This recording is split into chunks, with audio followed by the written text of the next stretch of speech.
Andy Smallman here, and I would like to share one of my favorite lessons. This lesson is on thoughtful action. So I've conceptualized the idea that thoughtful action involves 3 steps, but let's first talk about what is thoughtfulness. So I define thoughtfulness for this purpose as consideration for the needs of others. So basically, you're going to take time to consider what somebody else might need under a certain circumstance. All right. So now let's look at these 3 action steps. Step number 1 of thoughtful action is you have to develop a sense of awareness.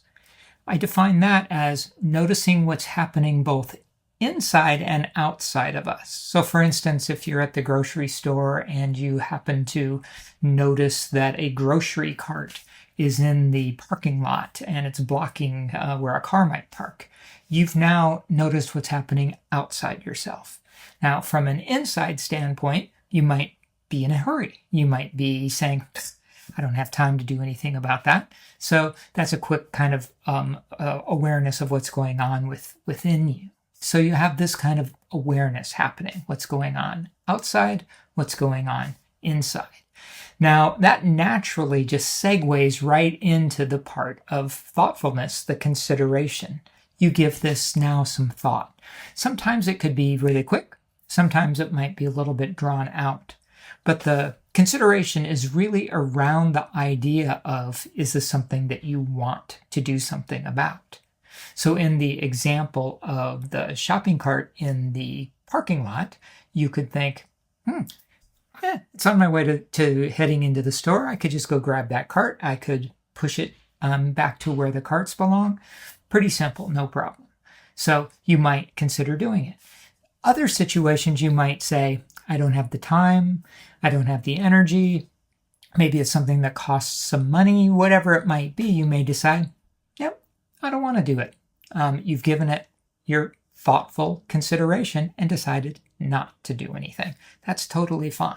But this lesson is on thoughtful action. So let's assume that you decide you can do something about it. You do it. It's the action. So again, with the shopping cart example, now we're going to put the shopping cart in a place that's not going to have it be at risk of harming a car or maybe being a distraction to a driver or whatever it might be. We simply take the cart and maybe we ourselves decide to move it into the store, use it ourselves, something like that. Here's one that's similar base theme that I do. When I go to the grocery store, I might notice if there is someone with a small child pushing their child who might be sitting in the grocery cart with their sack of groceries or their bags of groceries in their cart. So they're pushing it to their car.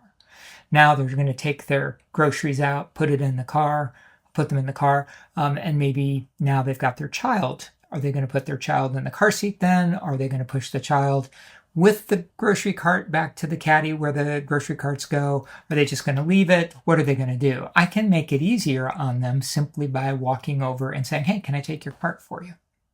That simple. So what did I do?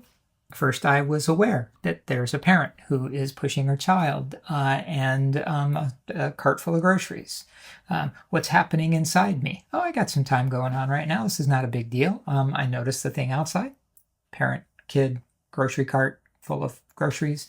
Now I quickly kind of whip through this idea of, do I want to do something about it? Is this going to inconvenience me in some way, in some significant way? No, this is simple. I'll just go over and offer. The action in that case could be 2-part. One is the ask. So can I take your cart for you? Can I help you out? That's an action, as well as the actual moving of the cart. All right, let's run through this with another scenario. So this comes from a website. It's called Human Kindness. Every Saturday I get an email that shares me a story. So here's one that comes from one of their readers, R. Simpson from Granbury, Texas. And I'm going to read it out loud. You can follow along with me. So in this, we see that my legs have not been cooperating with me since I had a mini stroke a few months ago. Therefore, I bought some comfortable tennis shoes to wear when I go grocery shopping. I was walking in the grocery store when I noticed that my shoestrings were untied. I looked around for a chair to sit down to tie my shoes. No chair was available, so I was straining to tie my shoe when a young lady said, "Let me help you." She sat down on the floor and tied my shoes for me. Then she showed me the loop that she made, which would help me tie the shoes tighter so they would stay tied. As I thanked her, she replied, "I'm glad I could be of help." All right? So there is a really simple example of thoughtful action.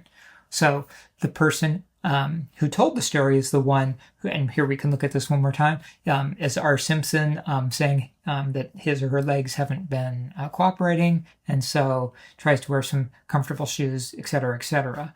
But the person that we're focusing on here is the person who he describes or she describes as a young lady who says, "Let me help you." And her action is she sat down on the floor and she tied the shoes. She took it even one more step in that she showed the loop that maybe made the shoe tying a little bit easier. So she had some additional offer there. So she noticed that the person might have been struggling. So that was outside. Inside, she might have recognized, hey, I want to be a helper. Considered, is there something I can do based on what I'm seeing and who I want to be right now? Gave some thought to it. Thought, I can do this. Let me be of help. And then the action, tying the shoes and showing the loop. So this is something that could happen multiple times in a given day, where people can exercise thoughtful action. Again, this is one of the lessons, I call this a personal growth lesson that I offer regularly.